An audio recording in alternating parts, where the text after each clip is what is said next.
आए चले, चलो ध्यान दो बच्चों इधर बोर्ड पर, सब लोग शांति समझो। अच्छा मुझे एक बात बता, इससे कोई डिस्टर्ब नहीं होता है? कोई डिस्टर्बेंस नहीं ना इससे? तब ठीक है, सब चले। अश्वनी चलो, देखो बच्चों लिखा है, सुनो ध्यान से समझो। एक सवाल आपका किस लेसन से है बच्चों? विलियन से है, ठीक है। अब ये क्वेश्चन आपसे क्या कह रहा है उसको देखो। जब भी प्रश्न लगाते हैं, हमने आपसे बताया था कि जब भी कोई भी प्रश्न लगाइए, चाहे वो मैथ हो, चाहे वो फिजिक्स हो, चाहे वो केमिस्ट्री हो, कोई भी सवाल हो, तो आप क्या करिए, सबसे पहला काम आप क्या करिए, लिखिए क्या दिया है। ठीक है बच्चों, कोई भी सवाल हो उसमें आप वो चीज़ लिखिए जो जो उसमें दे दिया है। इसके बाद आप सवाल लगाने की कोशिश करें, आराम से आप लगा लोगे, कोई दिक्कत नहीं होगा। राइट, चला जाए। ओके, आ जाओ बच्चों, देखो ऊपर, ऊपर देखो, ऊपर देखो, देखो लिखा है 45 ग्राम सुक्रोज मतलब चीनी को जल में घोलकर 900 ml विलियन बनाया गया। राइट बच्चों, ये जो 45 ग्राम है वो भार दिया है। चीनी का द्रव्यमान यानी सुक्रोज का द्रव्यमान कितना है बच्चों? 45 का द्रव्यमान कितना दिया है? 45 ग्राम। ओके, अब हमको एक चीज दे दिया है क्या? विलयन जो बना है, विलयन का आयतन। किसका आयतन? विलयन का आयतन कितना दे दिया बच्चों? 900 ml। किसी को कोई समस्या यहाँ पर? चला जाए आगे, आगे चलते। कह रहे हैं सुक्रोज का द्रव्यमान कितना? 45 ग्राम। विलियन का आयतन कितना? 900 ml। अब इसमें और कुछ नहीं करना है, ठीक है। अब यहाँ पूछ रहा है द्रव्यमान आयतन प्रतिशत। क्या? द्रव्यमान आयतन प्रतिशत। बच्चों इसका आप लोगों ने एक फॉर्मूला लिखा है, द्रव्यमान आयतन प्रतिशत बराबर, ठीक है। आपने लिखा क्या? पदार्थ का द्रव्यमान, पदार्थ का द्रव्यमान अपान यानी बटे में क्या? विलियन का आयतन। क्या लिखे आप लोग? दिखाई दे रहा है भाई?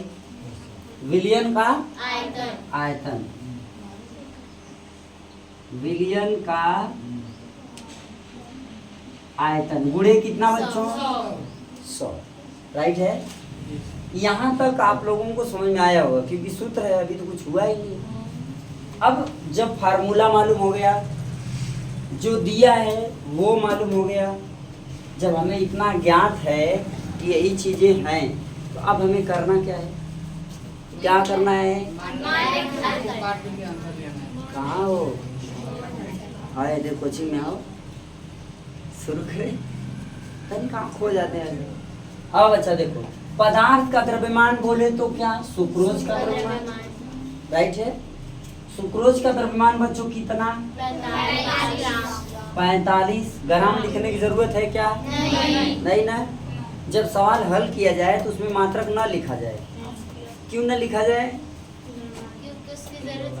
जी जरूरत वाली बात नहीं है, क्या फायदा उसे लिखने से? हमको अंकों का कैलकुलेशन करना है ना, इसलिए केवल अंक लिखा जाए। राइट, चले अब अपान क्या बच्चों? आयतन 900 ml, ये हो गया 900 ml। गुणे बच्चों का है, ये हो गया कितना? कितना आसान है, एकदम एक लाइन का सवाल है। के लाइन का? एक लाइन का है, एक लाइन का ना। अब बताओ, अगर यदि हम एक लाइन के सवाल को न लगा पाए तो हमारे लिए कितनी सौभाग्य की बात है कि? बहुत ही सौभाग्य की बात है कि हम लोग एक लाइन का सवाल। वेरी गुड ना, फैंटास्टिक।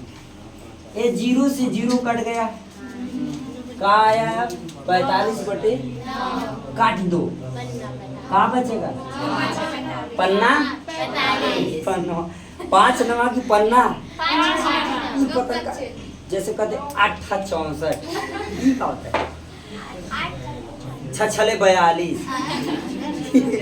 ये कौन सा पहाड़ा है जी, नवाई 81। ये जो भी बोलना होता बोल देते हैं हम लोग।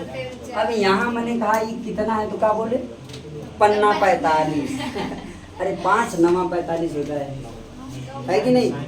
तो बच्चों क्या पन्ना 45, क परसेंट आया 5%। एकदम सही भाई, एकदम सही आप लगाए। ये हो गया आंसर। अब 1 मिनट सुनो, इधर देखो 5% आ गया। हमारे कुछ बहादुर बच्चे क्या किए हैं, अरे 1 मिनट, हमारे बहादुर बच्चे बड़ी मेहनत किए हैं।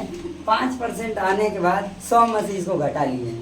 अच्छे बच्चों ये बताओ, जो 100 में से आप इसको घटा के निकाले हो, माने 95%, किसकी मात्रा निकाले हो बच्चा।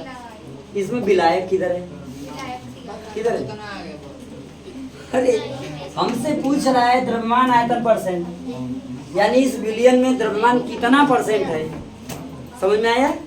तो हमको बस उतना ही लगाना है जितना पूछा जाए सवाल में, ठीक है। उससे ज्यादा कोशिश न किया जाए। कृपया नोट करें, आगे बढ़े। नोट करें। आए देखो बच्चों, ध्यान से समझो। लिखा है रासायनिक यूनिटों में सांद्रता व्यक्त करने की विधि। जो रासायनिक यूनिट होते हैं, ठीक है, उसके सांद्रता को व्यक्त करने की बहुत सारी विधियां हैं, जिसमें से हम निम्न विधियों को पढ़ेंगे, ठीक है। यानी कह सकते हैं यूनिटों, क्या यूनिटों, ठीक है, या रासायनिक यूनिटों में सांद्रता, रासायनिक यूनिटों में सांद्रता व्यक्त करने की के क्या निम्न विधि, निम्न विधि मतलब। अब ये जो विधि है कौन कौन हो सकती है उसको देखा जाए, ठीक है। पहली पॉइंट बच्चों क्या हो जाएगी,